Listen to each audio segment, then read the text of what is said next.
The more you begin to investigate what we think we understand, where we came from, what we think we're doing, the more you begin to see we've been lied to. We've been lied to by every institution. What makes you think for 1 minute that the religious institution is the only one that's never been touched? The religious institutions of this world are at the bottom of the dirt.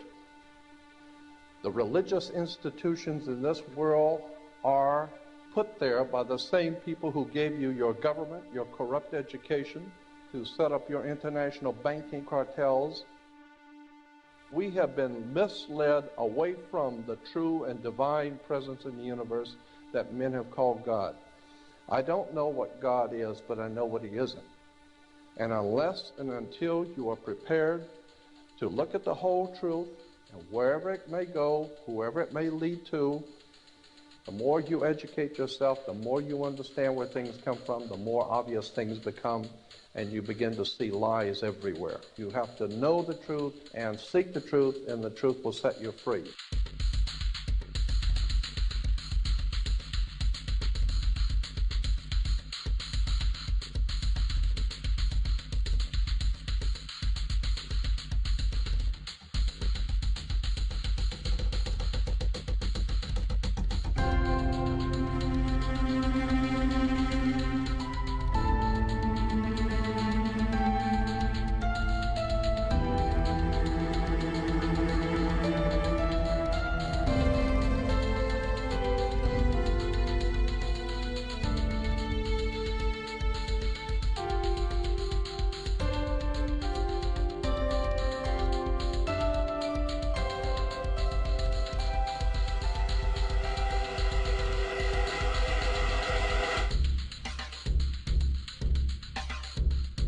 Because I got to tell you the truth, folks. I got to tell you the truth. When it comes to bullshit, big time, major league bullshit, you have to stand in awe of the all-time champion of false promises and exaggerated claims, religion. Think about it. Religion has actually convinced people that there's an invisible man living in the sky who watches everything you do every minute of every day. And the invisible man has a special list of 10 things he does not want you to do. And if you do any of these 10 things, he has a special place full of fire and smoke and burning and torture and anguish where he will send you to live and suffer and burn and choke and scream and cry forever and ever till the end of time. But he loves you.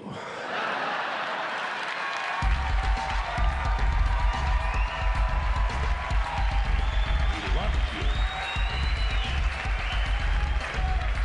you. He loves you and he needs money. He always needs money.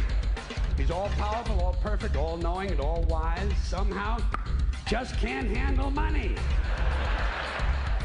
Religion takes in billions of dollars, they pay no taxes, and they always need a little more. Now, you talk about a good bullshit story. Holy shit.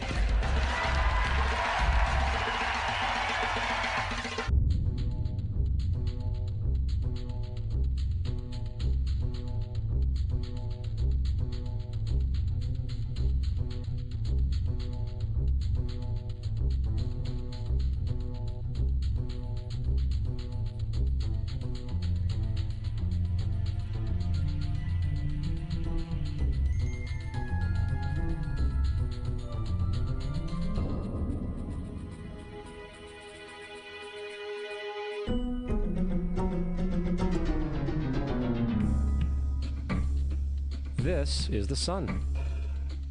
As far back as 10,000 BC, history is abundant with carvings and writings reflecting people's respect and adoration for this object.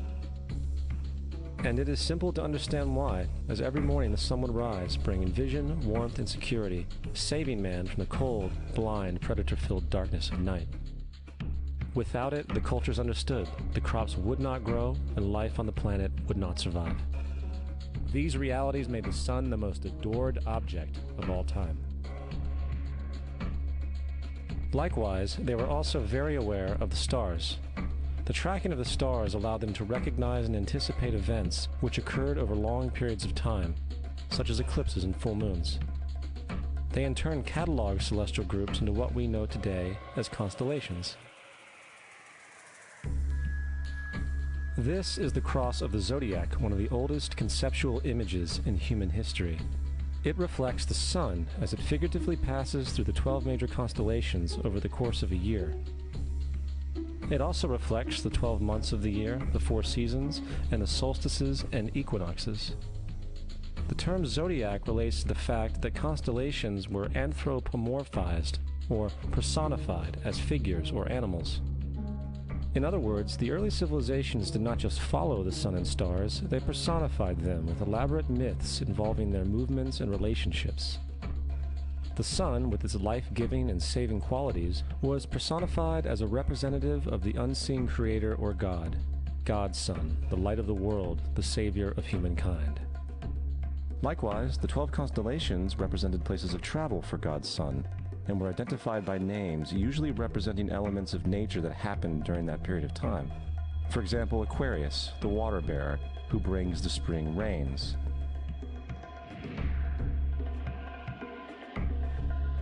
This is Horus.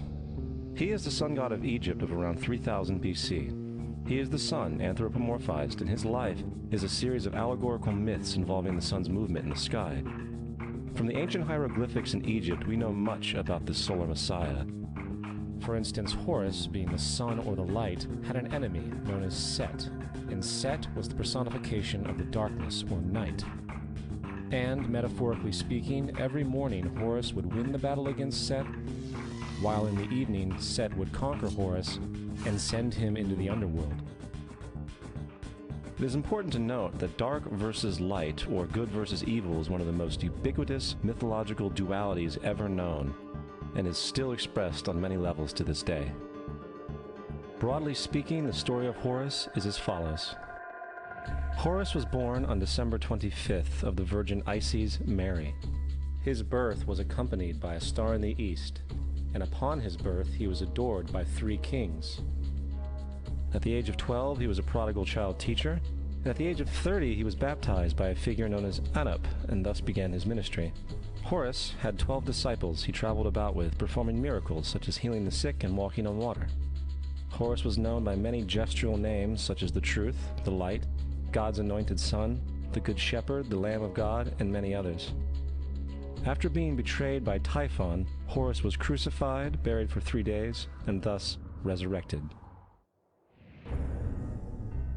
These attributes of Horus, whether original or not, seem to permeate many cultures of the world, for many other gods are found to have the same general mythological structure.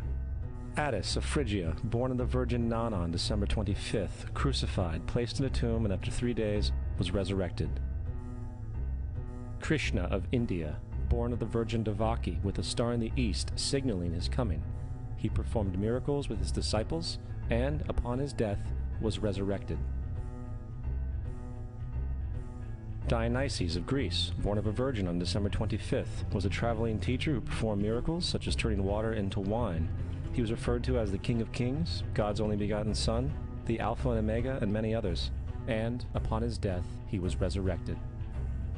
Mithra of Persia, born of a virgin on December 25th, he had 12 disciples and performed miracles, and upon his death was buried for 3 days and thus resurrected.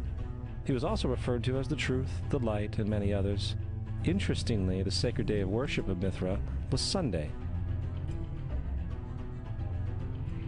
The fact of the matter is, there are numerous saviors from different periods from all over the world which subscribe to these general characteristics.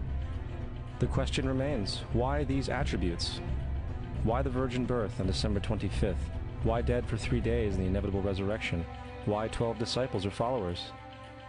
To find out, let's examine the most recent of the solar messiahs. Jesus Christ was born of the Virgin Mary on December 25th in Bethlehem. His birth was announced by a star in the east, which 3 kings or magi followed to locate and adorn the new Savior. He was a child teacher at 12, and at the age of 30 he was baptized by John the Baptist, and thus began his ministry.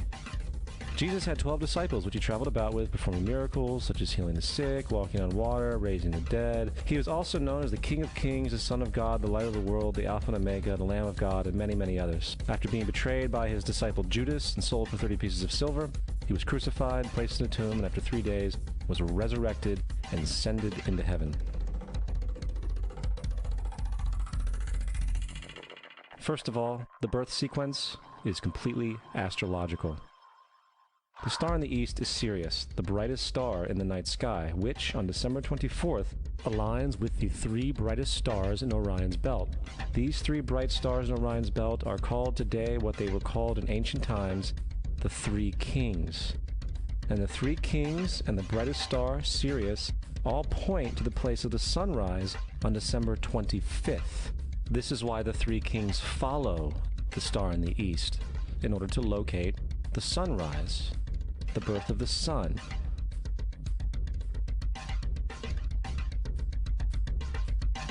The Virgin Mary is the constellation Virgo, also known as Virgo the Virgin. Virgo in Latin means virgin. Virgo is also referred to as the house of bread, and the representation of Virgo is a virgin holding a sheaf of wheat. This house of bread and its symbol of wheat represents August and September, the time of harvest. In turn, Bethlehem, in fact, literally translates to house of bread. Bethlehem is thus a reference to the constellation Virgo, a place in the sky, not on Earth. There's another very interesting phenomenon that occurs around December 25th, or the winter solstice. From the summer solstice to the winter solstice, the days become shorter and colder.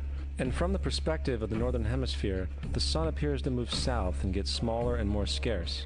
The shortening of the days and the expiration of the crops when approaching the winter solstice symbolize the process of death to the ancients.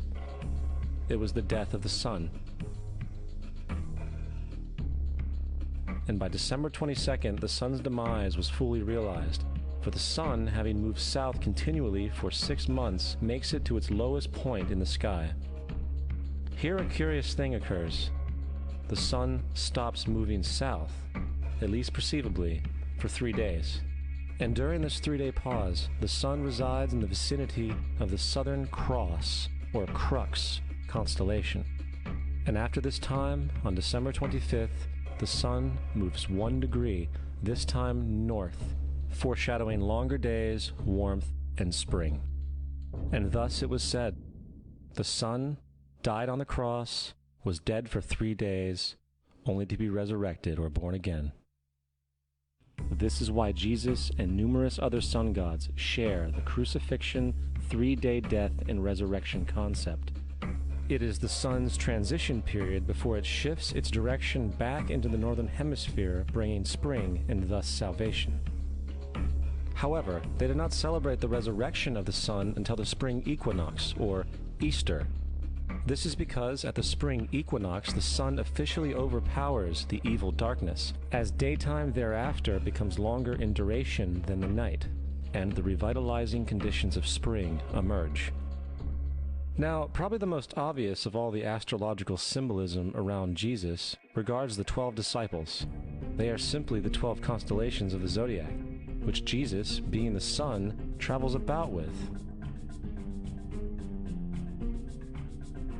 In fact, the number 12 is replete throughout the Bible.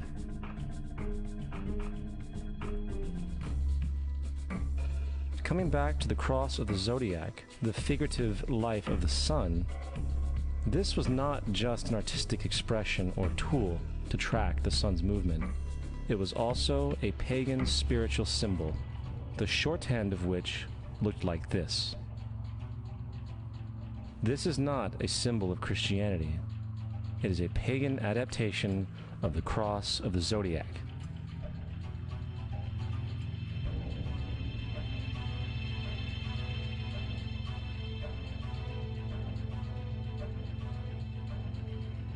This is why Jesus in early occult art is always shown with his head on the cross, for Jesus is the Son of God, the light of the world, the risen Savior, who will come again, as it does every morning. the glory of God, who defends against the works of darkness, as he is born again every morning, and can be seen coming in the clouds, up in heaven, with his crown of thorns, or sun rays.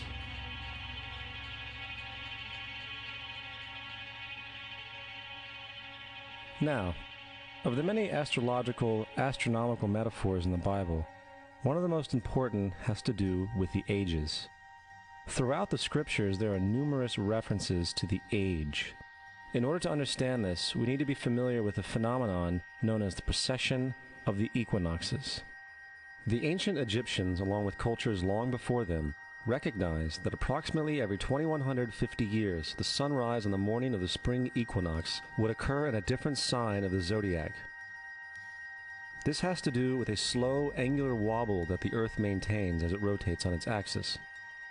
It is called a precession because the constellations go backwards rather than through the normal yearly cycle. The amount of time it takes for the precession to go through all 12 signs is roughly 25,765 years.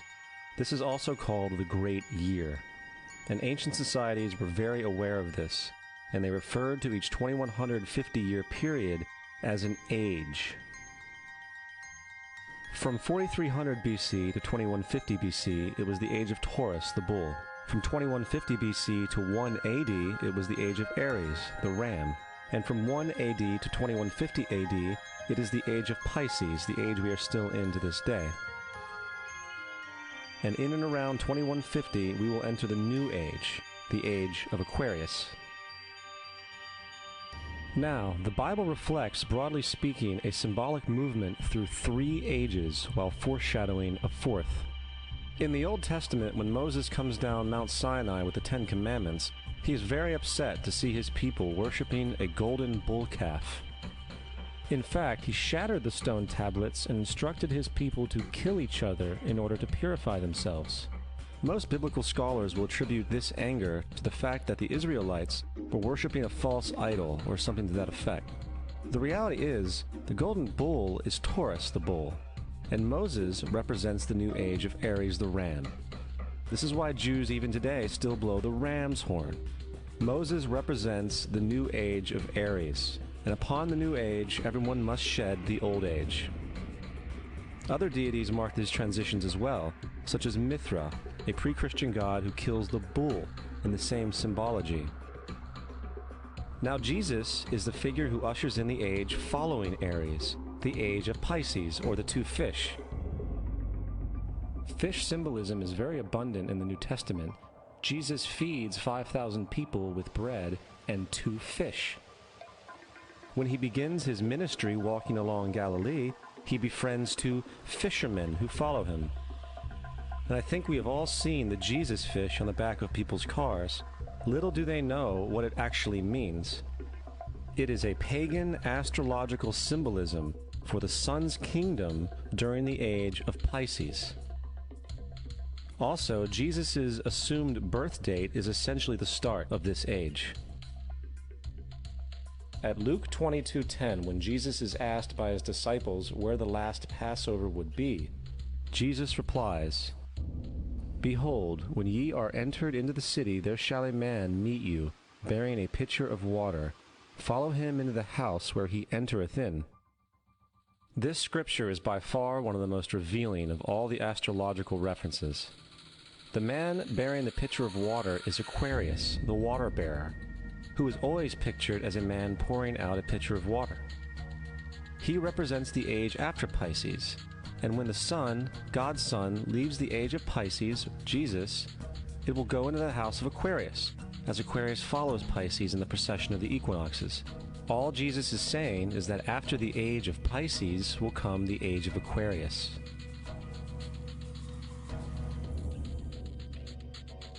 Now, we have all heard about the end times and the end of the world. The cartoonish depictions in the book of Revelation aside, the main source of this idea comes from Matthew 28:20, where Jesus says, "I will be with you even to the end of the world." However, in the King James Version, world is a mistranslation, among many mistranslations. The actual word being used is eon, which means age.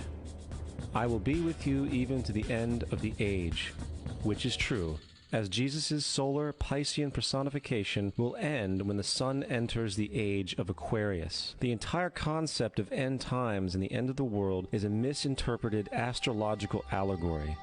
Let's tell that to the approximately 100 million people in America who believe the end of the world is coming. Furthermore, the character of Jesus being a literary and astrological hybrid is most explicitly a plagiarization of the Egyptian sun god Horus. For example, inscribed about 3,500 years ago on the walls at the Temple of Luxor in Egypt are images of the Annunciation, the miracle conception, the birth, and the adoration of Horus.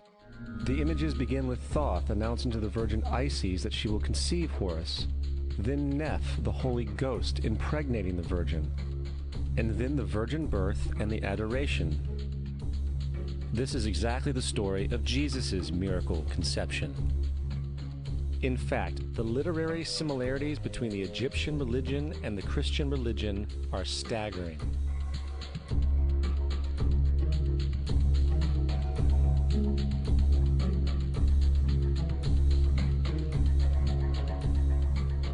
And the plagiarism is continuous.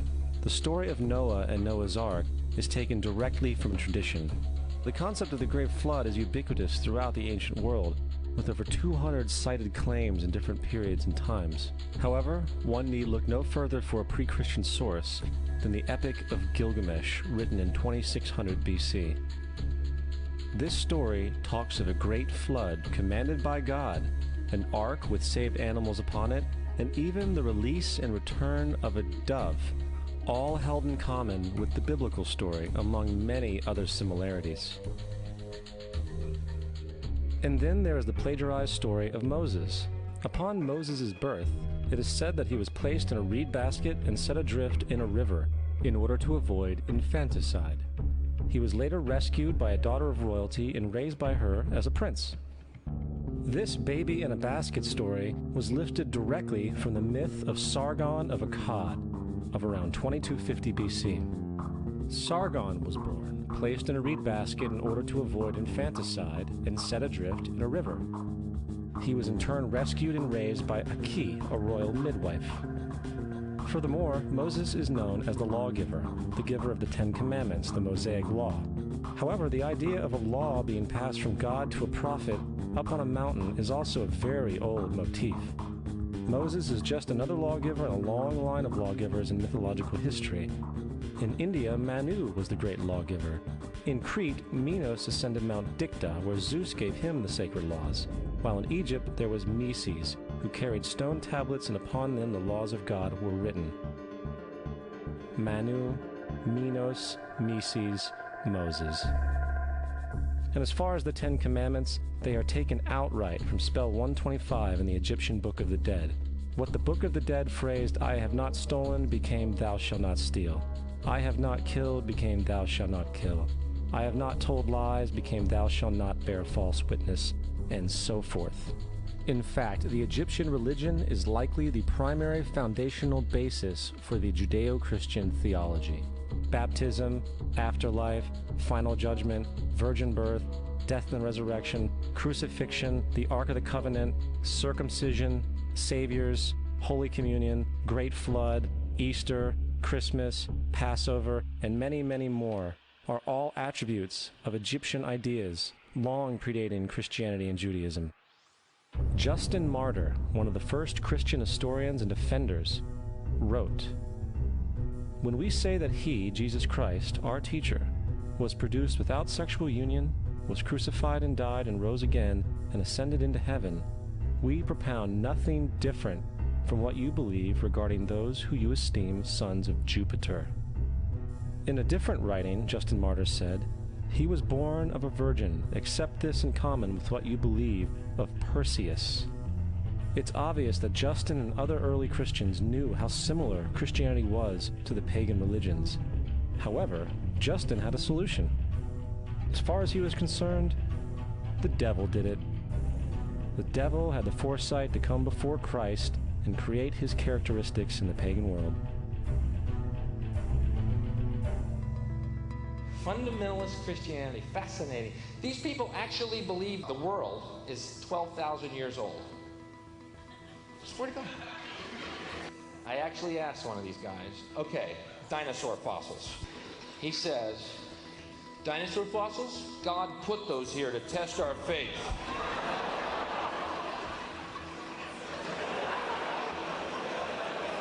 I think God put you here to test my faith, dude.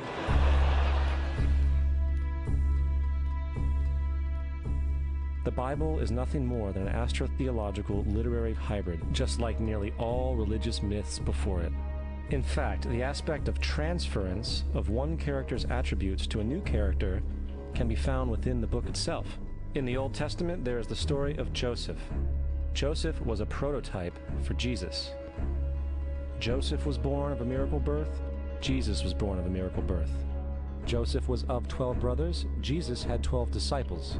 Joseph was sold for 20 pieces of silver. Jesus was sold for 30 pieces of silver. Brother Judah suggests the sale of Joseph. Disciple Judas suggests the sale of Jesus. Joseph began his work at the age of 30. Jesus began his work at the age of 30. The parallels go on and on. Furthermore, is there any non-biblical historical evidence of any person living with the name Jesus, the son of Mary, who traveled about with 12 followers, healing people and the like? There are numerous historians who lived in and around the Mediterranean, either during or soon after the assumed life of Jesus. How many of these historians document this figure? Not one. However, to be fair, that doesn't mean defenders of the historical Jesus haven't claimed the contrary. 4 historians are typically referenced to justify Jesus' existence. Pliny the Younger, Suetonius, and Tacitus are the first 3. Each one of their entries consists of only a few sentences at best, and only referred to Christus or the Christ, which in fact is not a name but a title. It means the Anointed One. The 4th source is Josephus, and this source has been proven to be a forgery for hundreds of years. Sadly, it is still cited as truth. You would think that a guy who rose from the dead and ascended into heaven for all eyes to see and performed the wealth of miracles acclaimed to him would have made it into the historical record. It didn't, because once the evidence is weighed, there are very high odds that the figure known as Jesus did not even exist.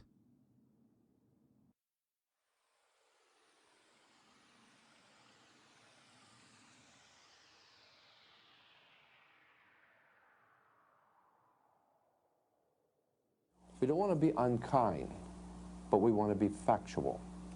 We don't want to cause hurt feelings, but we want to be academically correct in what we understand and know to be true. Christianity just is not based on truth. We find that Christianity was in fact nothing more than a Roman story developed politically. The reality is, Jesus was the solar deity of the Gnostic Christian sect, and like all other pagan gods, he was a mythical figure. It was the political establishment that sought to historize the Jesus figure for social control. In 325 AD in Rome, Emperor Constantine convened the Council of Nicaea. It was during this meeting that the politically motivated Christian doctrines were established.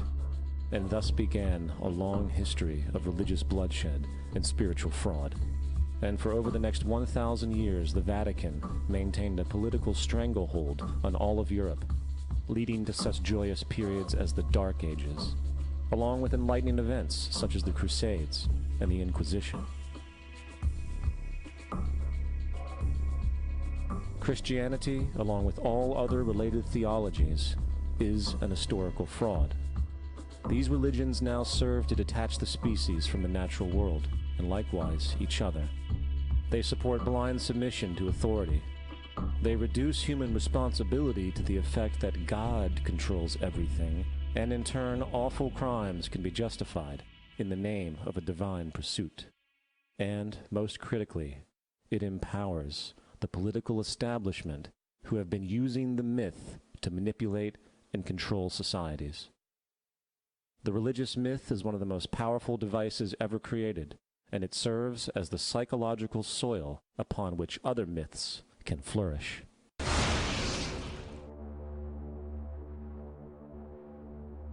A myth is an idea that, while widely believed, is false. In a deeper sense, in the religious sense, a myth serves as an orienting and mobilizing story for a people. The focus is not on the story's relation to reality, but on its function. A story cannot function unless it is believed to be true in the community or the nation. It is not a matter of debate. If some people have the bad taste to raise the question of the truth of the sacred story, the keepers of the faith do not enter into debate with them. They ignore them or denounce them as blasphemers. It is wrong, blasphemous, and sinful for you to suggest, imply, or help other people come to the conclusion that the U.S. government killed 3,000 of its own citizens.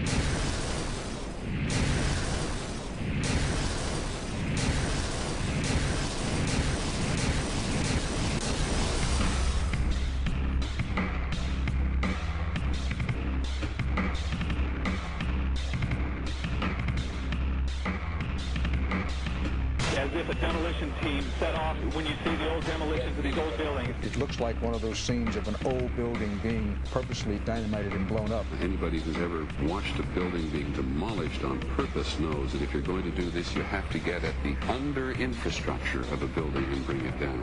The way the structure is collapsing, this was the result of something that was planned. It's not accidental that the first tower just happened to collapse and then the second tower just happened to collapse in exactly the same way. How they accomplished this, we don't know. The building collapsed to dust. You don't find a desk. You don't find a chair. You don't find a telephone, a computer. The biggest piece of a telephone I found was half of the keypad, and it was about this big.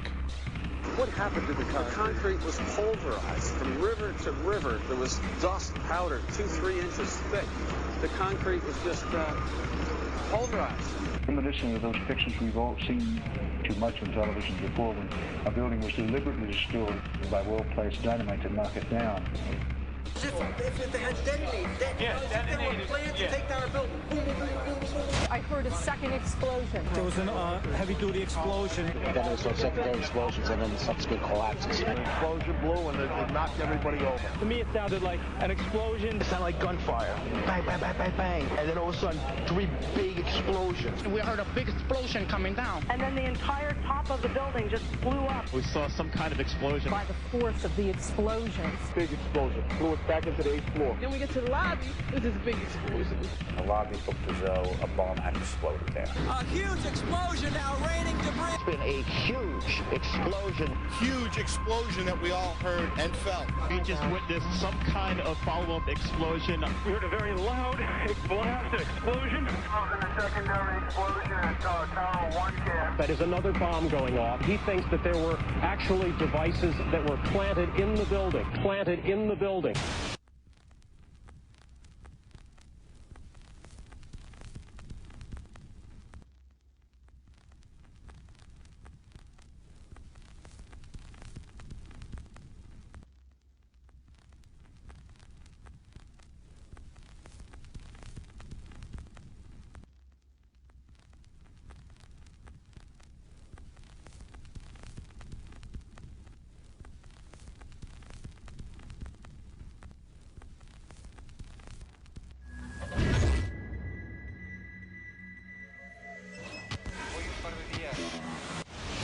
I don't think anybody could have predicted that they would try to use an airplane as a missile, a hijacked airplane as a missile. Nobody in our government, at least, and I don't think the prior government that could envision flying airplanes into buildings. No specific threat involving really domestic operation or involving what happened, obviously, the city's airliner and so forth. There were no warning signs that I'm aware of. USA Today reports that in the 2 years before the attacks on September the 11th, NORAD conducted exercises using hijacked airliners as weapons. And one target was the World Trade Center.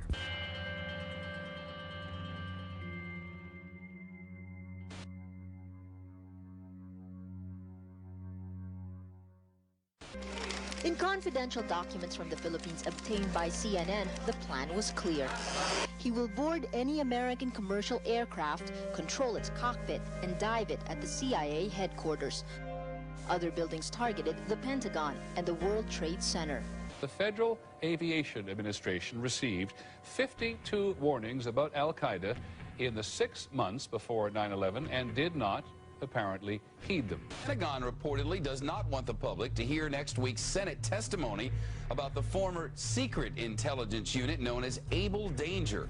And it identified Mohammed Atta and 3 other 9/11 terrorists as members of an al-Qaeda cell in Brooklyn, New York, more than a year before the attacks. We found 2 of the 3 cells which conducted the 9/11 attacks. Lieutenant Colonel Tony Schaefer, who was the first member of Able Danger to go public, has now been told in writing by the Defense Intelligence Agency that he can't speak to members of Congress or their staff without prior approval.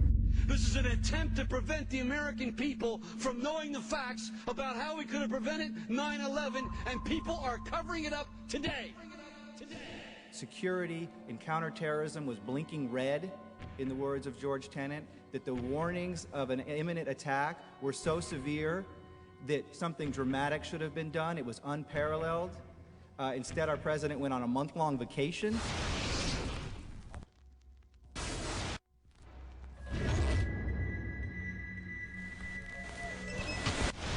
The head of Pakistani intelligence at the ISI, Mahmoud Ahmed, requested Omar Sheikh to wire $100,000 to Mohammed Atta, who was the lead hijacker.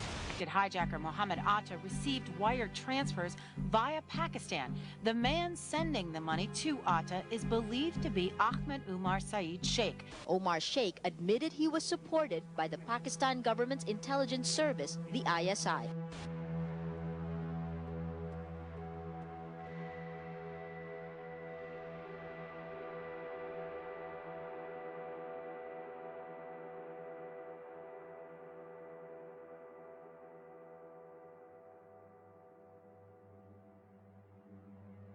As hard as this is to believe that 2 of the alleged terrorists involved in what happened on Tuesday may have attended schools run by the U.S. military. Evidence was also apparently planted. The passport of one of the hijackers on Flight 11 was allegedly found in the rubble. The hijacker's passport was found blocks from the World Trade Center crash site, if you can believe that. The 9/11 hijackers are alive and well. That's according to the chief of Japan's Democratic Party, who says 9/11 is a hoax. Several of these 19 men are still alive.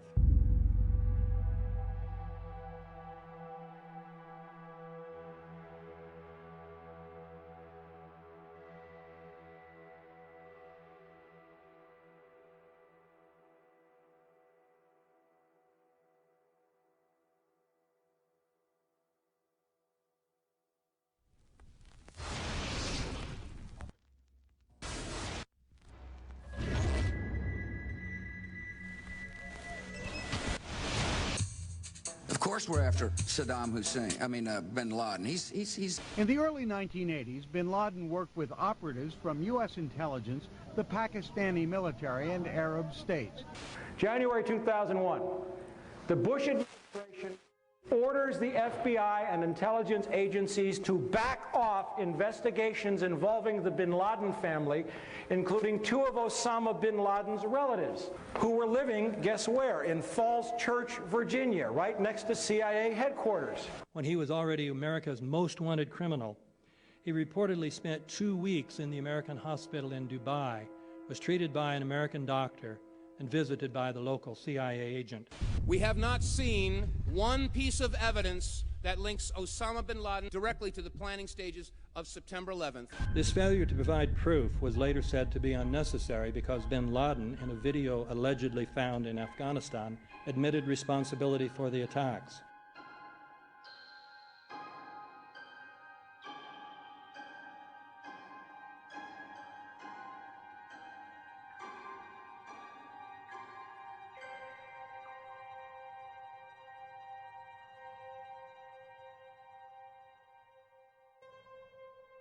In 1976, Osama's older brother Salim bin Laden hired a man in Texas by the name of Jim Bath to handle all the investments in the United States for the bin Laden family. Jim Bath also happens to be a personal, almost lifelong friend and former Air National Guard pilot with George W. Bush. The connections between the Bushes and the bin Ladens become much more clear when George Herbert Walker Bush made trips to Saudi Arabia in 1998 and 2000 to meet with the bin Laden family on behalf of a company called the Carlyle Group.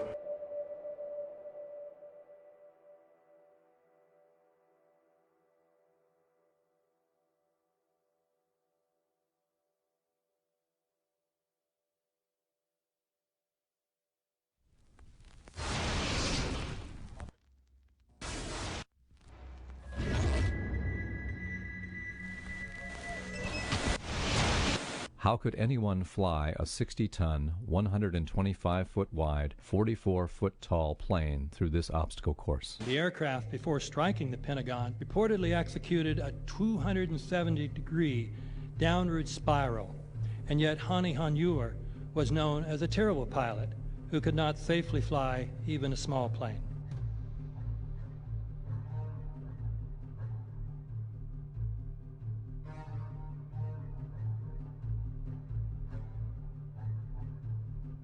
No seats, no luggage, no bodies. Nothing but bricks and limestone. The official explanation is that the intense heat from the jet fuel vaporized the entire plane. Flight 77 had 2 Rolls-Royce engines made of steel and titanium alloy and weigh 6 tons each. It is scientifically impossible, but 12 tons of steel and titanium was vaporized by jet fuel. We're also told that the bodies were able to be identified either by their fingerprints or by the DNA.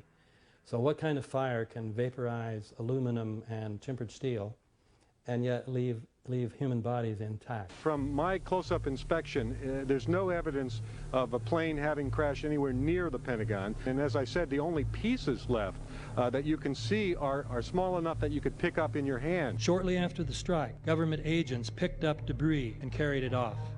The entire lawn was covered with dirt and gravel, so that any remaining forensic evidence was literally covered up.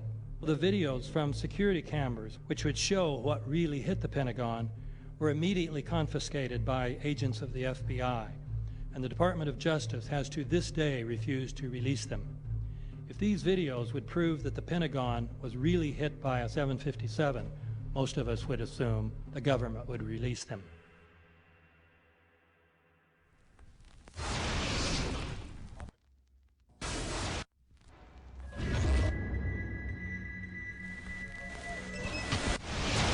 It looks like there's nothing there except for a hole in the ground.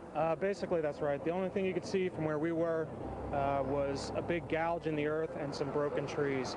We could see some people walking around in the area, but from where we could see, there wasn't much left. Any large pieces of debris at all? No, there was nothing that you could distinguish that a plane had crashed there.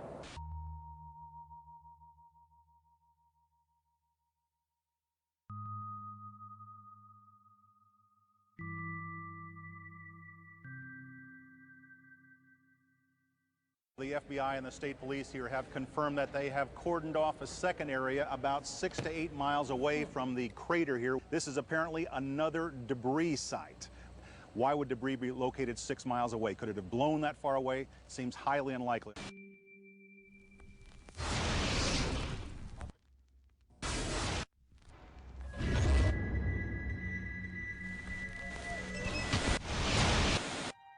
Pancake theory, according to which the fires, while not melting the steel, heated it up sufficiently to cause the floors weakened by the airplane strikes to break loose from the steel columns, and this started a chain reaction. So you would expect then from that theory, which is the official theory, to see a whole stack of floors piled up on top of each other and then a spindle of core columns standing too. The core of each of the twin towers consisted of 47 massive steel columns. If the floors had broken loose from them, these columns would have still been sticking up into the air 1,000 feet.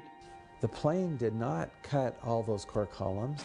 We designed the buildings to take the impact of the Boeing 707 hitting the building at any location. The building probably could sustain multiple impacts of jetliners. that the plane flew straight into the building. Through him, right. Yeah. So you're saying that the building was actually designed to cope with a hole like that and still survive? Yeah, it was. If you had dropped, say, a billiard ball from the top of the World Trade Center, 110 floors up there, it would have taken 8 to 10 seconds to hit the ground, encountering no resistance whatsoever. The Twin Towers came down in nearly free fall speed. 200,000 tons of steel shatters and explodes outwards over 500 feet. This means that floors shattered at an average rate of about 10 floors per second. There is no scenario for a pancake effect of buildings falling that allows them to fall at the rate of free fall. Now what can do that? What can move mass out of the way? Explosives.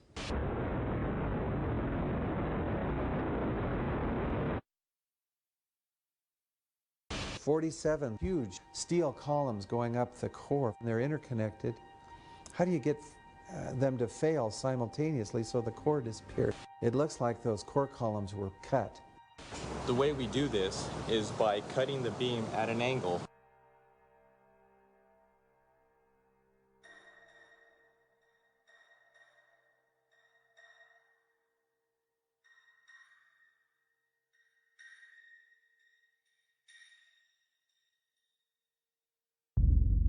I started looking at the molten metal. All three buildings, both towers in the rubble, in the basement areas, and Building 7, there's these pools of molten metal.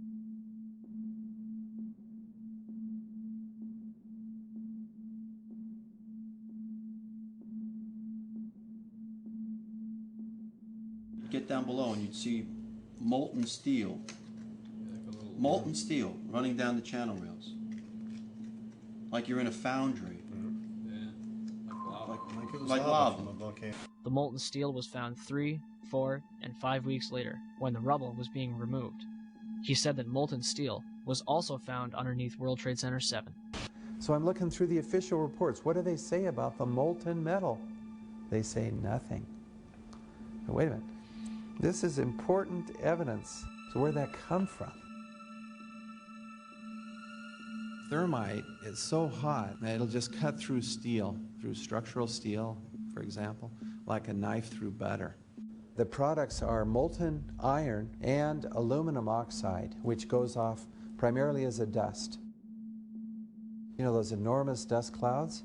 You can imagine when you assemble these chemicals on a large scale. So, Professor Niels Harrit, you examined the rubble that came from the World Trade Center. What did you find in it? Well, in there we find remains of what we characterize as a thermitic material. And this is a very energetic material which can be used either for melting iron or it can be designed as an explosive. The evidence for controlled demolition is overwhelming. I've told you that the thermite reaction produced molten iron. Molten iron was in pools of molten iron in the rubble. And the point is that the thermite kept on reacting. This was a bitch's brew of thermite chemistry. Molten metal pools under both towers after they collapsed and Building 7. Now, Building 7 wasn't even hit by a jet. Part of the problem is that most people simply don't know much about Building 7 due to the extraordinary secrecy surrounding this collapse. And this was a 47-story skyscraper. This building fell at 5:25. It was not hit by a plane. This building had fires on only 2 or 3 floors. And it was brought down by what we know was a controlled demolition. Demolitions, they look just like that. You know, a kink in the middle, and then that building just comes straight down, almost at free fall speed.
Our office was on the B1 level. As I was talking to a supervisor at 8:46, and all of a sudden we hear, boom!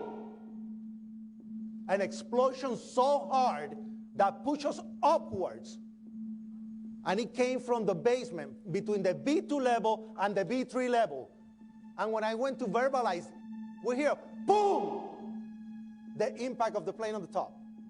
It would appear, Jim, as if there's more smoke coming from the ground. I was down in the basement, came down, all of a sudden the elevator blew up. And as we were coming out, we passed the lobby, there was no lobby. So I believe the bomb hit the lobby first, and a couple of seconds then the first plane hit. As I'm walking by the main freight corridor building in the corridor, that's when I got blown. I mean, the impact of the explosion threw me to the floor, and that's when everything started happening. All of a sudden, a big impact happened again, and all the ceiling tile was falling down, the light fixtures were falling. You know, you got to go clear across the whole from 1 to 2 World Trade Center, and then all of a sudden it happened all over again. Something else hit us to the floor. Right in the basement, you felt it. Walls were caving in, everything that was going on. I mean, I know of people that got killed in the basement. I know of people that got broken legs in the basement. People that got reconstructive surgery because the walls hit them in the face.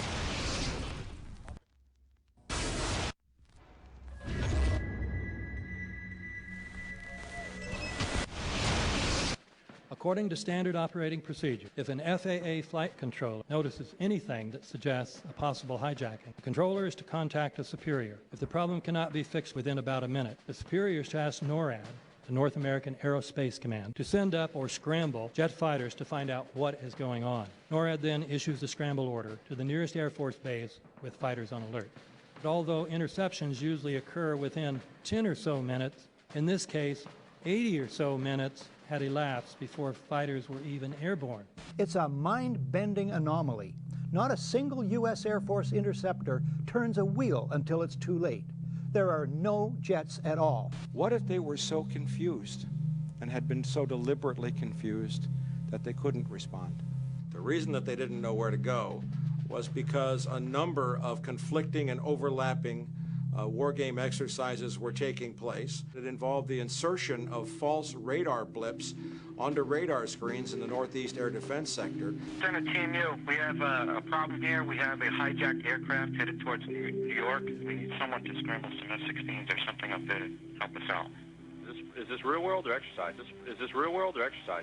There was another exercise, Vigilant Warrior, which was, in fact, according to a NORAD source, a live-fly hijack drill being conducted at the same time. With only 8 available fighter aircraft, and they have to be dispatched in pairs, they were dealing with as many as 22 possible hijacks on the day of 9/11, and they couldn't separate the war game exercises from the actual hijacks.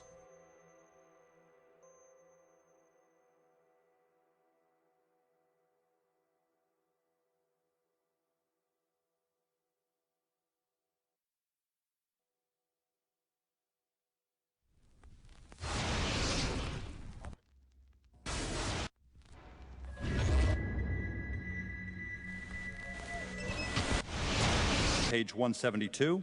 The U.S. government has not been able to determine the origin of the money used for the 9/11 attacks. Ultimately, the question is of little practical significance.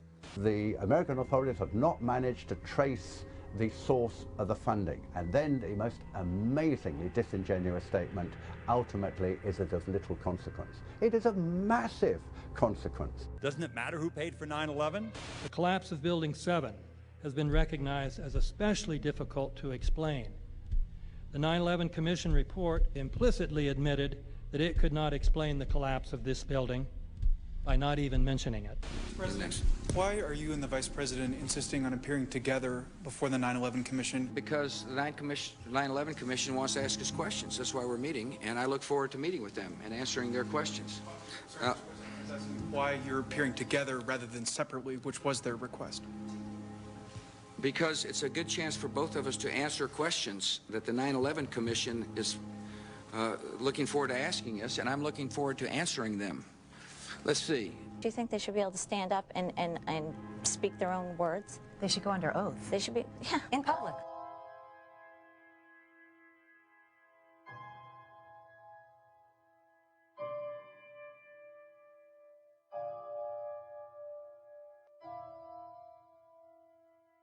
Don't you think that the families deserve to have a transcript or to be able to see what you Adam, said? you asked me that question yesterday. For an I answer got the today. same answer, yeah. The final report was a unanimous report. That means that if there was a single commissioner who had any objection about anything, that fact would be dropped from the report. We have found out that he not only served on the transition team of the Bush administration, that he was a person who wrote a draft memo for the setup of the Bush administration's National Security Council, that he was an individual who wrote the preemptive war strategy that was eventually used for the war in Iraq, that he is a close friend of Condoleezza Rice's. We want him to resign. There is literally nothing in the 9/11 report that the Bush administration did not approve of. We can understand, therefore, why the Commission, under Zelikow's leadership, would have ignored all the evidence that would point to the truth, that 9/11 was a false flag operation intended to authorize the doctrines and funds needed for a new level of imperial mobilization.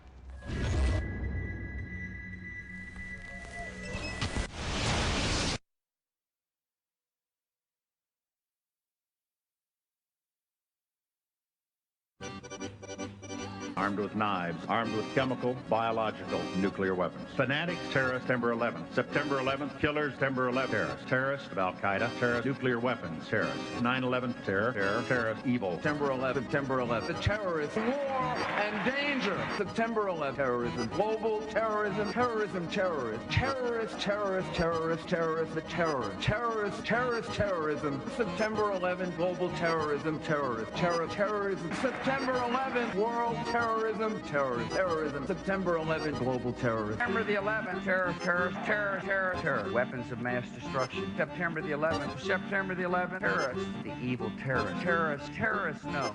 Terrorism. The words are hypnotically repeated. Terrorism, terrorist, terrorist threat, and of course, believed to be linked to Al-Qaeda. But it's the so-called war on terrorism that's in our faces practically 24/7 as the inescapable focus of our existence. One day, our grandchildren will look back on this time and ask, how was the war on terror won? The entire U.S. ruling class, ruling elite, comes to see terrorism as the preferred means, indeed the only means, to provide social cohesion, to provide an enemy image for the society to keep it together. According to neocon theory from Carl Schmitt, you have to have an enemy image in order to have a society. It's a very dangerous thing because now it means that the entire social order, the political parties, intellectual life, politics in general, all based on a monstrous myth. Monstrous myth.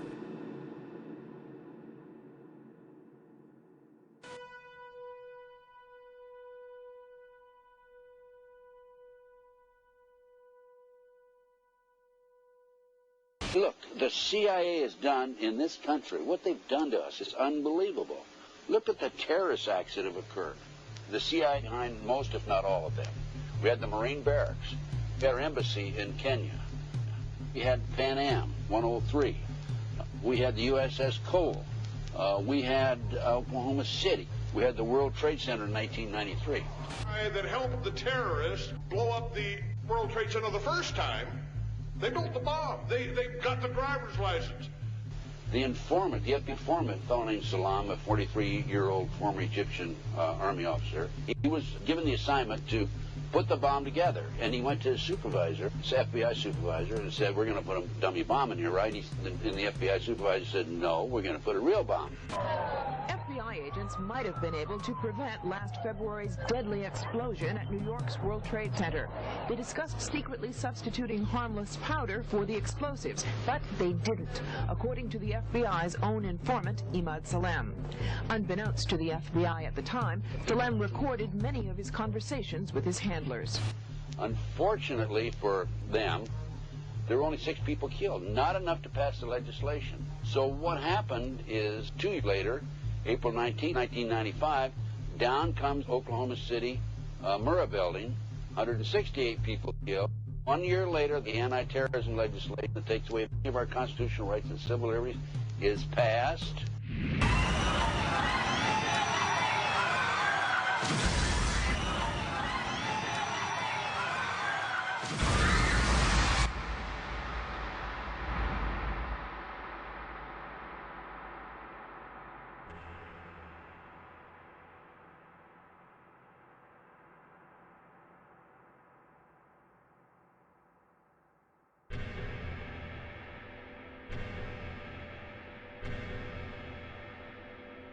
Because at 9:30 this morning, we were actually running an exercise for over a company of 1,000 people in London, based on simultaneous bombs going off precisely at the railway stations that happened this morning.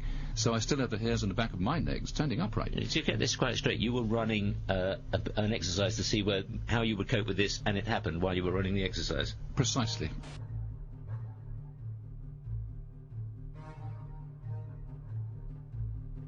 Supposed to believe is some kind of coincidence, there was also an anti-terrorist drill going on 7/7. And again, just like 9/11, they were talking about attacks on the same targets, the same kind of tube stations, and exactly the same time as the actual attack happened, providing some kind of cover for what must be operations orchestrated in some way by the state.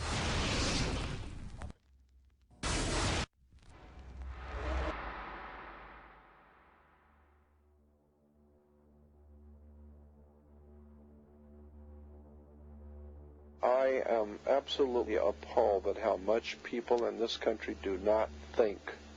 We are given to understand that a guy out there up in the mountains financed the most elaborate attack on this country. Do you think some people in a cave were able to have NORAD stand down? Do you think that people in a cave were able to have all of this happen?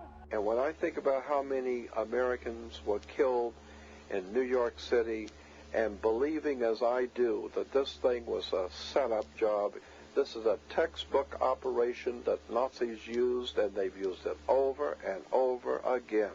America has been suckered in one more time. I don't have to tell you things are bad. Everybody knows things are bad. The dollar buys a nickel's worth. Banks are going bust. Shopkeepers keep a gun under the counter. Punks are running wild in the street, and there's nobody anywhere who seems to know what to do, and there's no end to it. We know the air is unfit to breathe, and our food is unfit to eat. We sit watching our TVs while some local newscaster tells us that today we had 15 homicides and 63 violent crimes, as if that's the way it's supposed to be. We know things are bad, worse than bad. They're crazy. It's like everything everywhere is going crazy, so we don't go out anymore.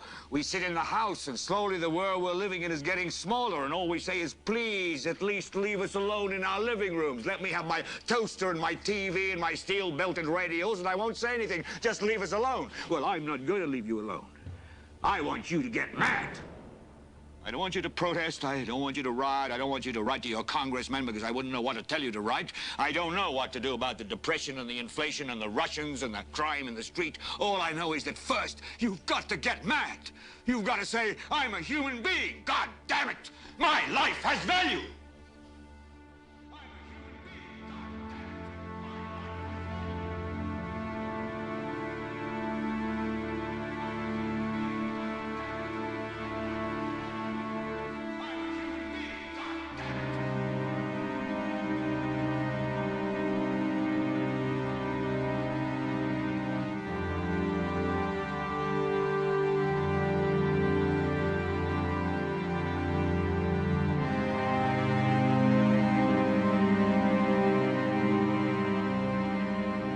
Smoke, 105, 2-5.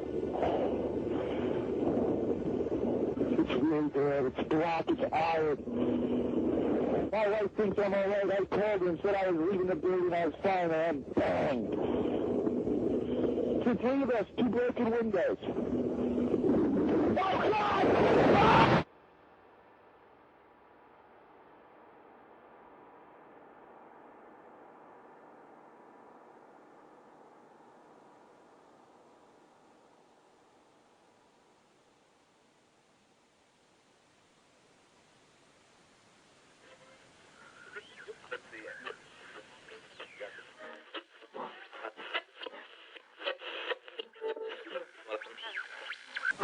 When hostilities commenced in Europe in 1939, it was realized that the American people had no intention of entering the war. But they believed that this country could be enticed into the war in very much the same way that it was enticed into the last one. They planned, first, to prepare the United States for foreign war under the guise of American defense. Second, to involve us in the war, step by step, without our realization. Third, to create a series of incidents which would force us into the actual conflict. These plans were, of course, to be covered and assisted by the full power of their propaganda. Our theaters soon became filled with plays portraying the glory of war.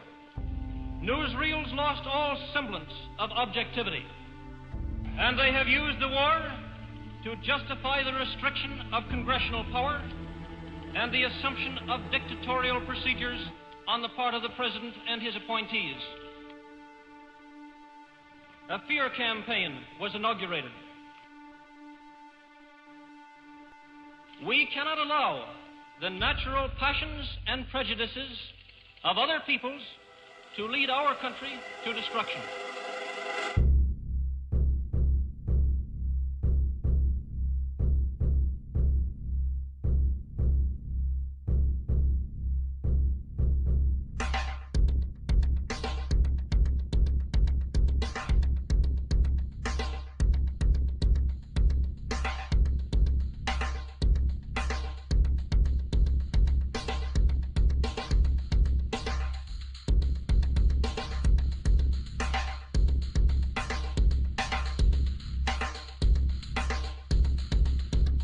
(1775).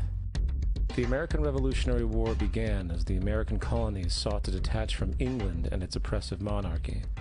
Though many reasons are cited for the revolution, one in particular sticks out as a prime cause: that King George III of England outlawed the interest-free, independent currency the colonies were producing themselves, in turn forcing them to borrow money from the Central Bank of England, immediately creating economic hardship and despair.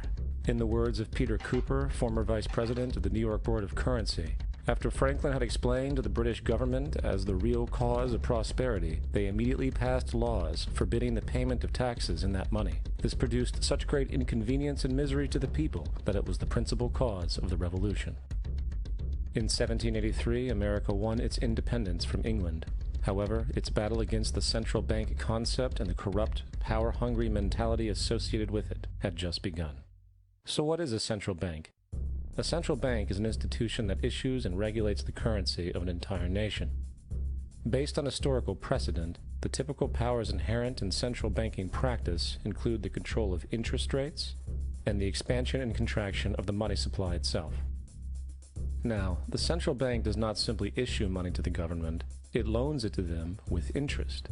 Then, through the mechanisms of increasing and decreasing the supply of money, the central bank essentially regulates the value of the currency issued.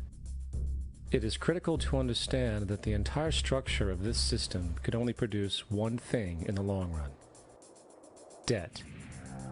It doesn't take a lot of ingenuity to figure this scam out. For every single dollar produced by both the central bank and its regulated commercial banks is loaned at interest.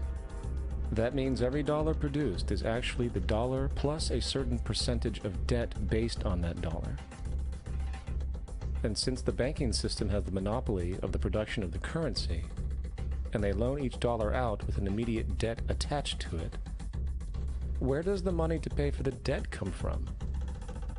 It can only come from the banks again, which means the banking system has to perpetually increase its money supply to temporarily cover the outstanding debt created, which, in turn, since that new money is loaned out at interest as well, creates even more debt.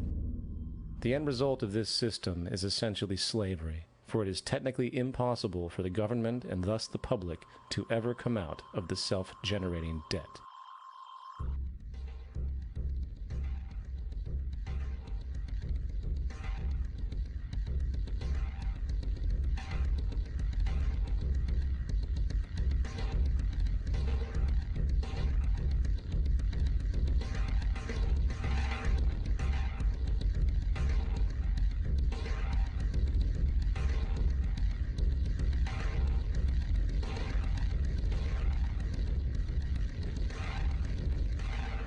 By the early 20th century, the U.S. had already implemented and removed a few central banking systems, which were maneuvered into place by ruthless banking interests.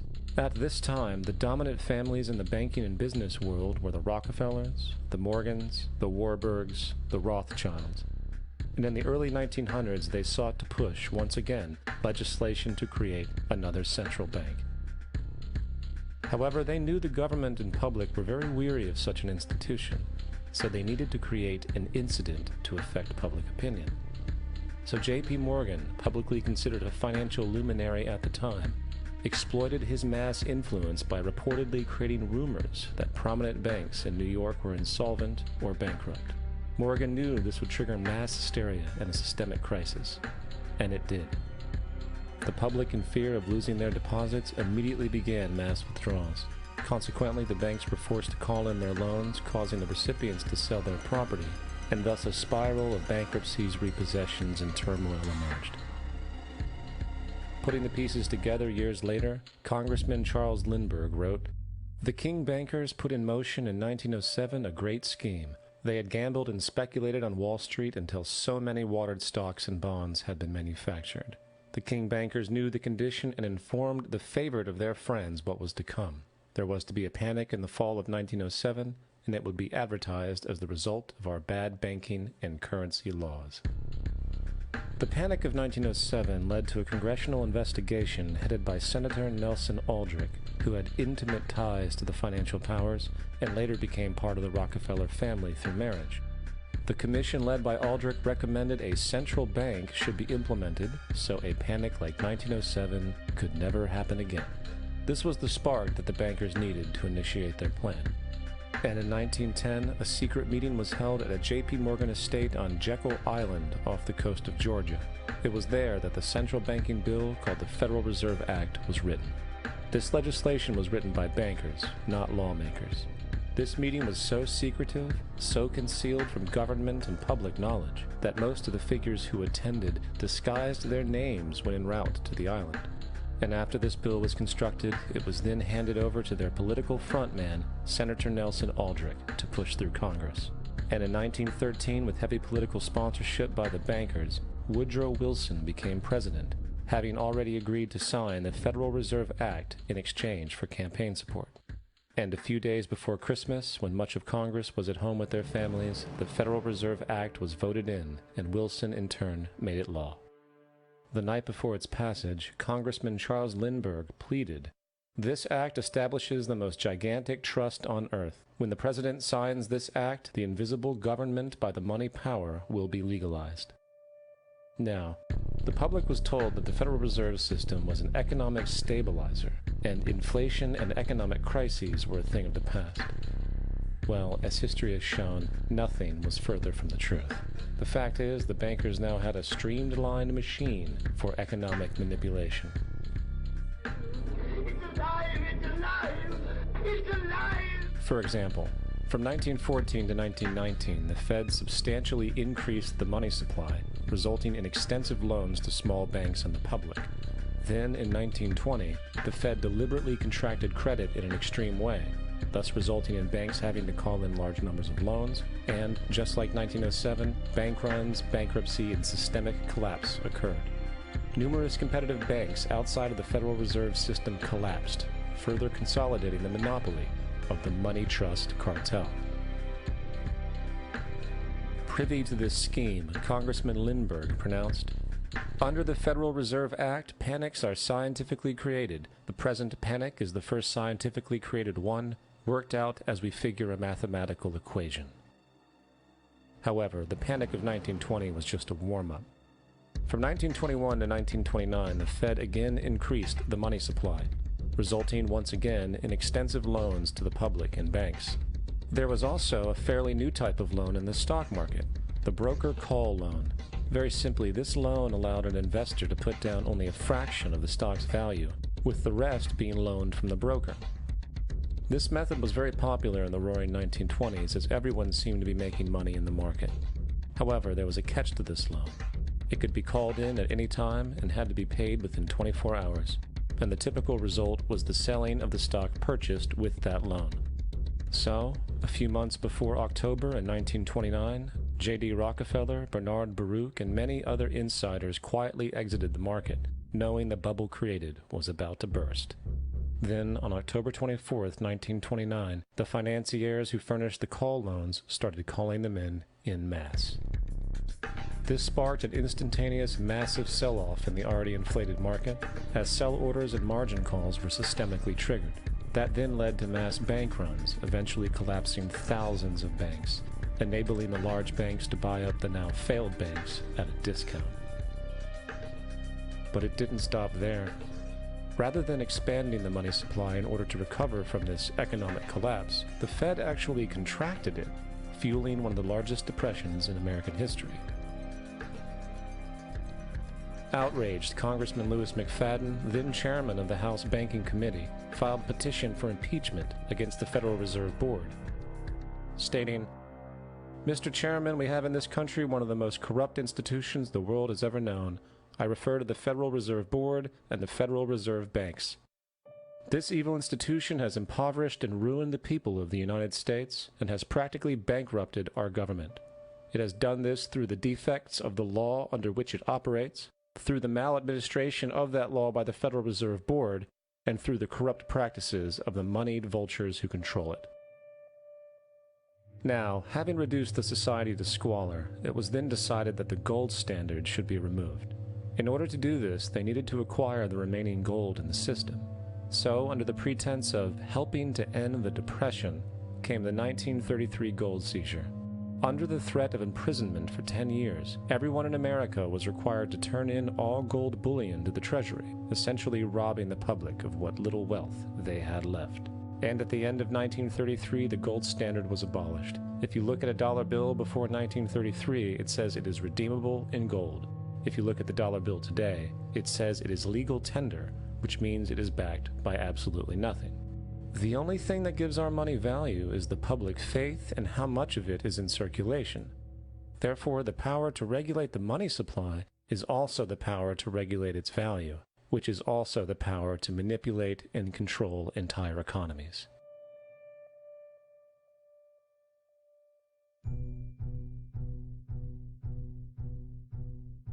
It is important to clearly understand the Federal Reserve is a private corporation. It is about as federal as Federal Express. It makes its own policies and is under little regulation by the U.S. government. It is a private bank that loans all the currency at interest to the government, completely consistent with the central banking model that the country sought to escape from when it declared independence in the American Revolutionary War. Now, going back to 1913, the Federal Reserve Act was not the only bill pushed through Congress for the vested financial interests. They also pushed its partner, the federal income tax. First of all, the federal income tax is completely unconstitutional, as it is a direct, unapportioned tax, and the required number of states needed in order to ratify the amendment to allow the income tax was never legally met, and this has even been cited in modern court cases.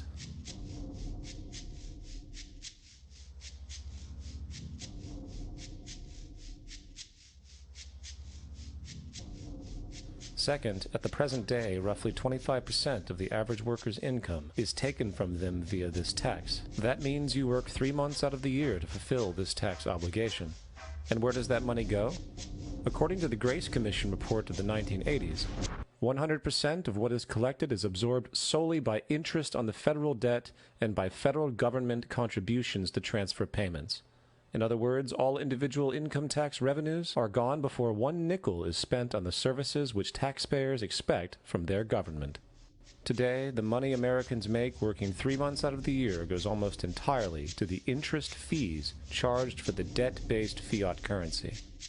The fact is, the federal income tax exists to feed the Federal Reserve, federal government money machine, making sure the interest payments are always there. And third, even with the government claim as to the legality of the income tax, there is still evidently no statute, no law in existence that requires you to pay this tax. I really expected that, of course there's a law that you can point to in the law book, the code, that requires you to file a tax return. Of course there is. I was at that point where I couldn't find the statute that clearly made a person liable, at least not me and most people I know. And I had no choice in my mind except to resign. Based on the research that I did throughout the year 2000 and that I'm still doing, I have not found that law. I've asked Congress, we've asked a lot of people in the IRS commissioners, helpers. They can't answer, because if they answer, the American people are going to know that this whole thing is a fraud. I haven't filed an federal income tax return since I left. I have not filed a tax return since 1999. Now, the control of the economy and the manipulation of society for the vested financial powers is only a part of the game being played. Another level is the business of war. Since the inception of the Federal Reserve in 1913, a number of large and small wars have commenced. The three most pronounced might be World War I, World War II, and Vietnam. World War I. In 1914, European wars broke out centered around England and Germany. The American public wanted nothing to do with the war. In turn, President Woodrow Wilson publicly declared neutrality. However, under the surface, evidence now shows that the financial powers behind the administration were looking for any excuse it could to enter it. It is important to understand that one of the most lucrative things that can happen for the bankers is war, for it forces the country to borrow even more money at interest, not to mention the profits generated through the financing of military production. In the words of two-time Congressional Medal of Honor winner Smedley D. Butler, war is a racket. It always has been. It is possibly the oldest, easily the most profitable, surely the most vicious. It is the only one international in scope, and it is the only one in which the profits are reckoned in dollars and the losses in lives.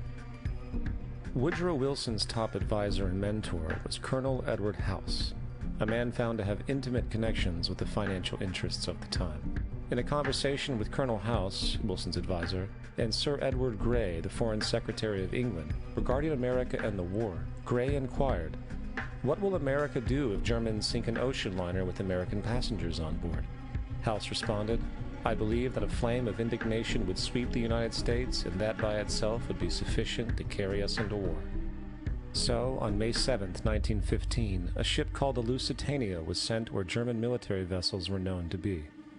And, as likely expected, German U-boats torpedoed the ship, exploding stored munitions, killing 1,200 people.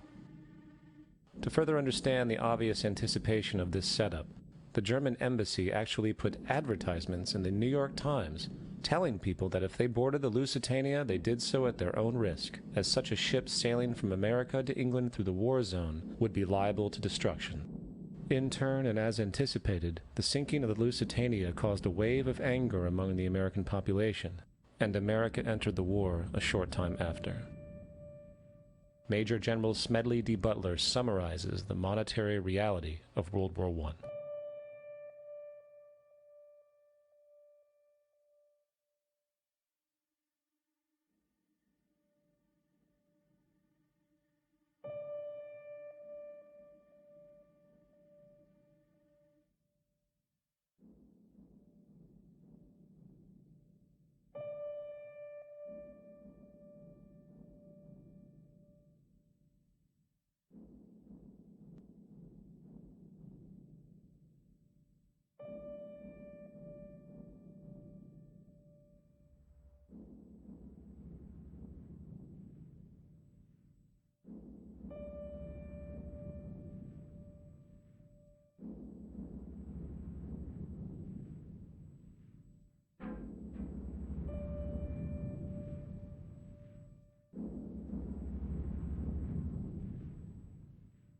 World War II.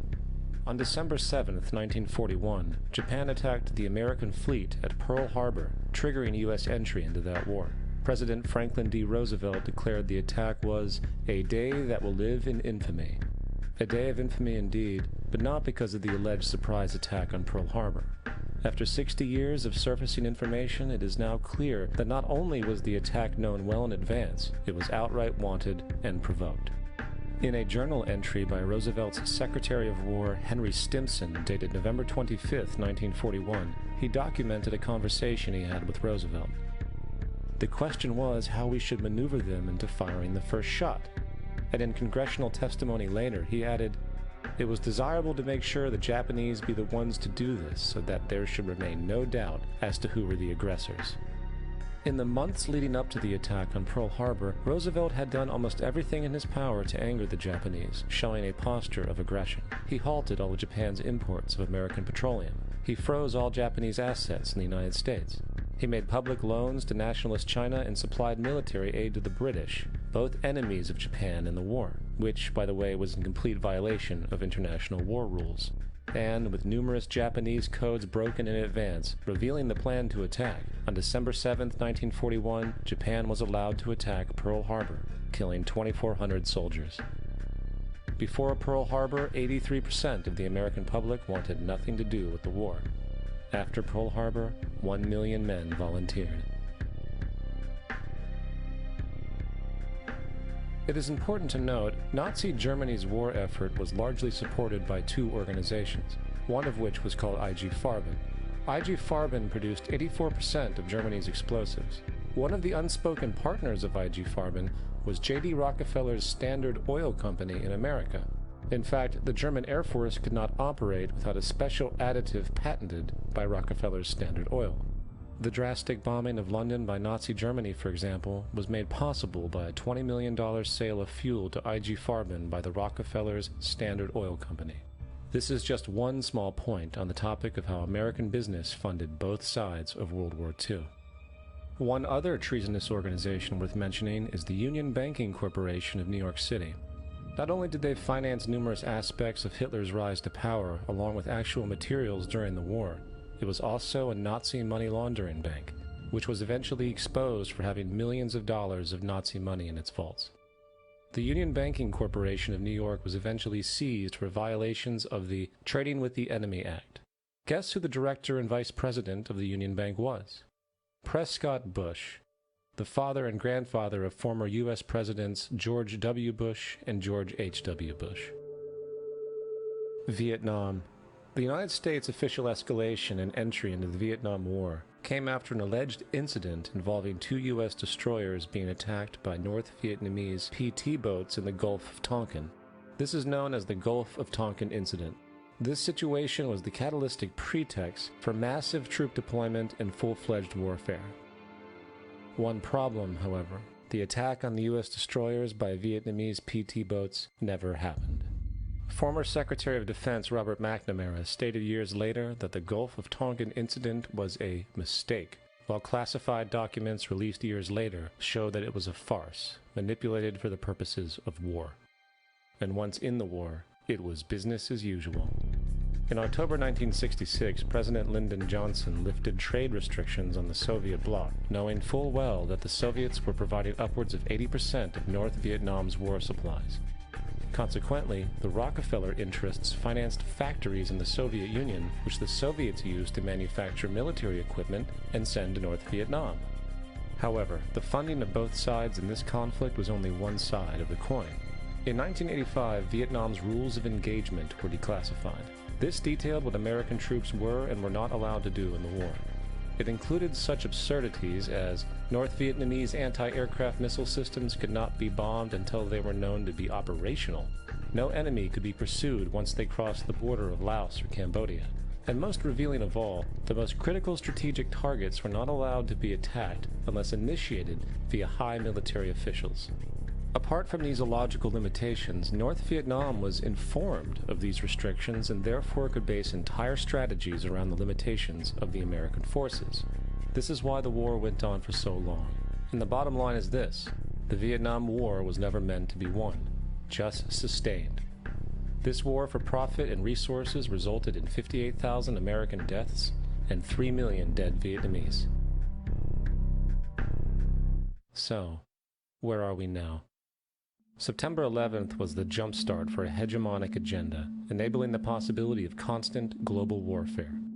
It was a staged war pretext, no different than the sinking of the Lusitania, the provoking of Pearl Harbor, and the Gulf of Tonkin lie. In fact, if 9/11 wasn't a planned war pretext, it would be an exception to the rule. It has been used to launch two unprovoked illegal wars, one against Iraq and the other against Afghanistan. However, 9/11 was a pretext for another war as well. The war against you. The Patriot Act, Homeland Security, the Military Tribunals Act, and other legislations are all completely designed to destroy your civil liberties and protect those in power. Currently in the United States, unannounced to most Americans, your home can be searched without a warrant, without you being home, You can in turn be detained indefinitely with no charges revealed to you, no access to a lawyer, and legally tortured, all under the suspicion that you might be a terrorist. If you need a painted picture of what is happening, let's recognize how history repeats itself. In February 1933, Hitler staged a false flag attack, burning down his own German parliament building, the Reichstag, blaming it on communist terrorists. Within the next few weeks, he passed the Enabling Act, which completely eradicated the German Constitution, destroying people's liberties. He then led a series of preemptive wars, all justified as necessary to maintaining homeland security.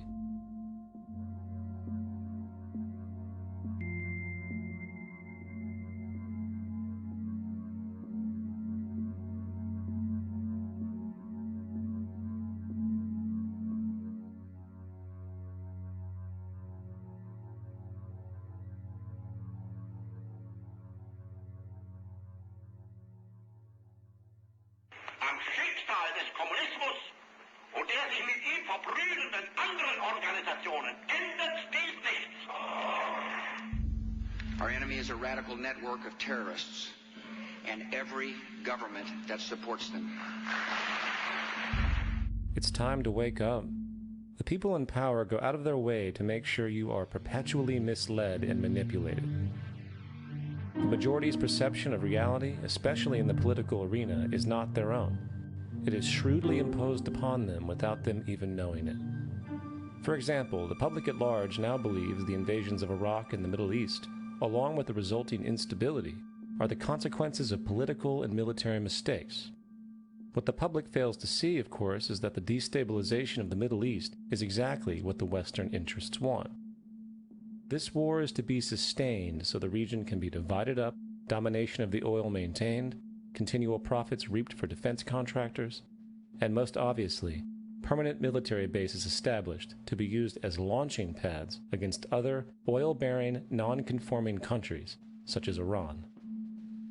For further implication that the civil war and destabilization is purely intentional, in 2005, 2 elite British SAS officers were arrested by Iraqi police after being caught driving around in their car, shooting at civilians while dressed up as Arabs. After being arrested and taken to a jail in Basra, the British Army immediately demanded release of these men. When the Basra government refused, British tanks came in and physically broke out the men from the Basra prison. If you wish to destroy an area, how do you do it? Well, there are 2 ways. You can go in there and bomb it and so forth, but that is not very efficient. What you do is you try to get the people in that area to kill each other and to destroy their own territory, their own farms, and that's what's been done in that area. The way in which you destroy an opponent is get him to destroy himself by dividing his ranks against one another. Then you feed both sides. You have agents feeding both sides, inflaming both sides, and they kill each other off. And it's time that some of us woke up to this reality to understand that people who try to maintain empires and create empires do it by manipulating the people they're trying to conquer. You might want to ask yourself why the entire culture is utterly saturated with mass media entertainment from all sides. While the educational system in America continues its stupefying downward slide since the U.S. government decided to take over and subsidize the public school system. What your government pays for, it gets. When we understand that, then we look at government-financed institutions of education and see the kind of students and the kind of education that's being turned out by these government-financed schools. Logic will tell you that if what is being turned out in those schools was not in accord with what the state and the federal government wanted, then it would change it. The bottom line is that the government is getting what they have ordered. They do not want your children to be educated. They do not want you to think too much. That is why our country and our world has become so proliferated with entertainments, mass media, television shows, amusement parks, drugs, alcohol, and every kind of entertainment to keep the human mind entertained so that you don't get in the way of important people by doing too much thinking. You had better wake up and understand that there are people who are guiding your life and you don't even know it. We're in a lot of trouble because you people and 62 million other Americans are listening to me right now, because less than 3% of you people read books, because less than 15% of you read newspapers, because the only truth you know is what you get over this tube. Right now, there is an entire generation that never knew anything that didn't come out of this tube. This tube is the gospel, the ultimate revelation. This tube can make or break presidents, popes, prime ministers. This tube is the most awesome goddamn force in the whole godless world. And woe is us if it ever falls into the hands of the wrong people. And when the largest company in the world controls the most awesome goddamn propaganda force in the whole godless world, who knows what shit will be peddled for truth on this network. So you listen to me. Listen to me. Television is not the truth. Television is a goddamn amusement park. Television is a circus, a carnival, a traveling troupe of acrobats, storytellers, dancers, singers, jugglers, sideshow freaks, lion tamers, and football players. We're in the boredom-killing business.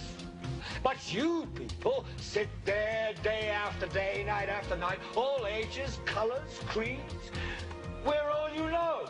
You're beginning to believe the illusions we're spinning here. You're beginning to think that the tube is reality and that your own lives are unreal. You do whatever the tube tells you. You dress like the tube. You eat like the tube. You raise your children like the tube. You even think like the tube. This is mass madness, you maniacs. In God's name, you people are the real thing. We are the illusion. The last thing the power establishment wants is a conscious, informed public capable of critical thinking. This is why a continually fraudulent zeitgeist is output via religion, the mass media, and the educational system. It is in their interest to keep you in a distracted, naive bubble, and they are doing a damn good job of it. This is Aaron Russo, a filmmaker and former politician. To his left is Nicholas Rockefeller of the Council on Foreign Relations. After maintaining a close friendship with Nicholas, Aaron eventually ended the relationship, appalled by what he had learned. I got a call one day from an attorney woman I knew, and she said, "Would you like to meet one of the Rockefellers?" I said, "Sure, I'd love to." And we became friends, and he began to divulge a lot of things to me. So he said to me one night, he said that there's going to be an event there, and out of that event, you're going to see we're going to go into Afghanistan, so we can run pipelines from the Caspian Sea. We're going to go into Iraq to take the oil and establish a base in the Middle East, and we're going to go into Venezuela and try and get rid of Chavez. And the first two they've accomplished. Chavez they didn't accomplish. And he said you're going to see guys going into caves looking for people that they're never going to find. You know, he was laughing about the fact that you have this war on terror. There's no real enemy. He's talking about how by having this war on terror, you can never win it because it's an eternal war.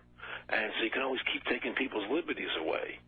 And I said, how are you going to convince people that this war is real? He said, but the media can convince everybody it's real. I mean, you know, it's just that you keep talking about things. You keep saying it over and over and over again, and eventually people believe it.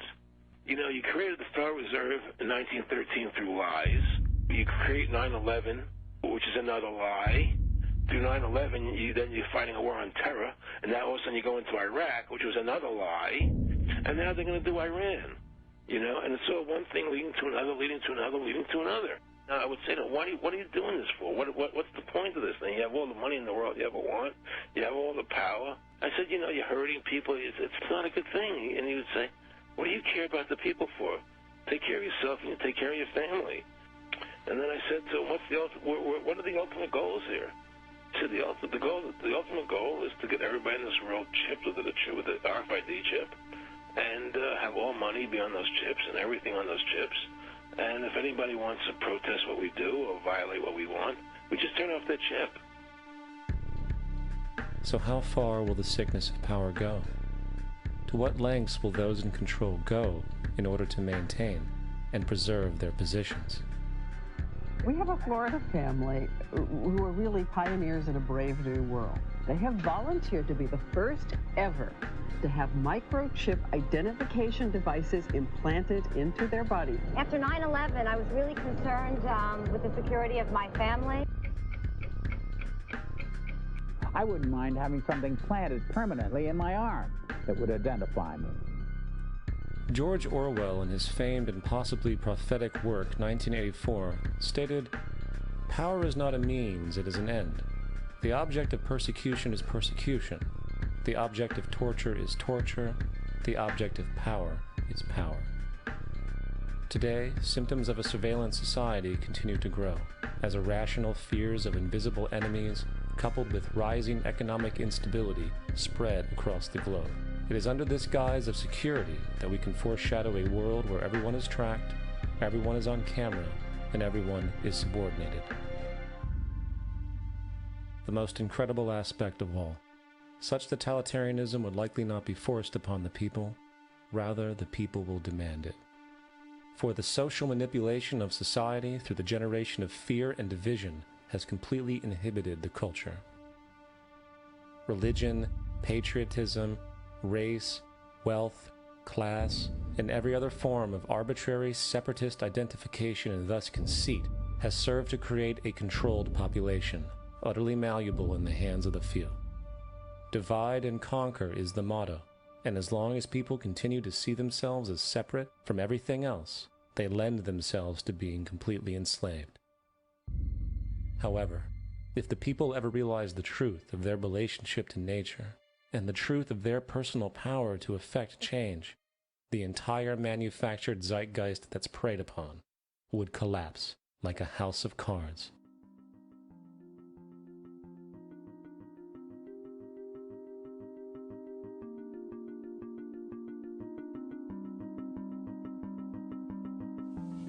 The whole system that we live in drills into us that we're powerless, that we're weak, that our society is evil, that it's crime-ridden, etc., and so forth. It's all a big, fat lie. We are powerful, beautiful, extraordinary. There is no reason why we cannot understand who we truly are, where we are going. There is no reason why the average individual cannot be fully empowered. We are incredibly powerful beings. You know, I think I spent 30 years of my life, in the first 30, trying to become something. I wanted to become good at things. I wanted to become good at tennis. I wanted to become good at school and grades and everything I kind of viewed in that perspective. I'm not okay the way I am, but if I got good at things, you realize that I had the game wrong. The game was to find out what I already was. Find out what I already was.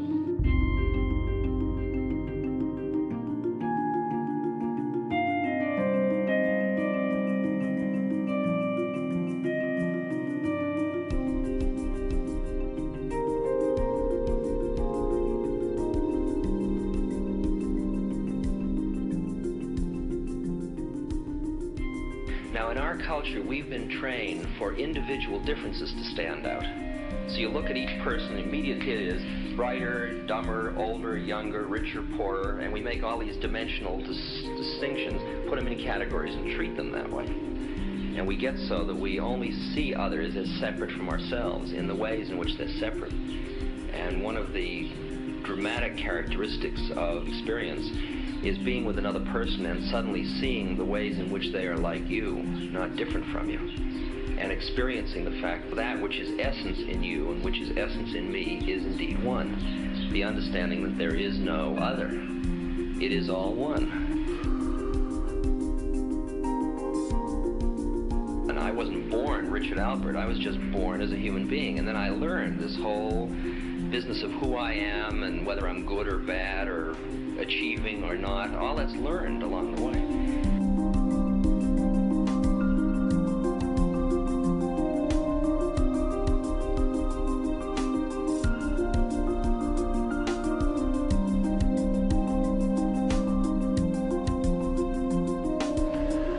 The old appeals to sexual and religious chauvinism to rabid nationalist fervor are beginning not to work. A new consciousness is developing which sees the Earth as a single organism and recognizes that an organism at war with itself is doomed.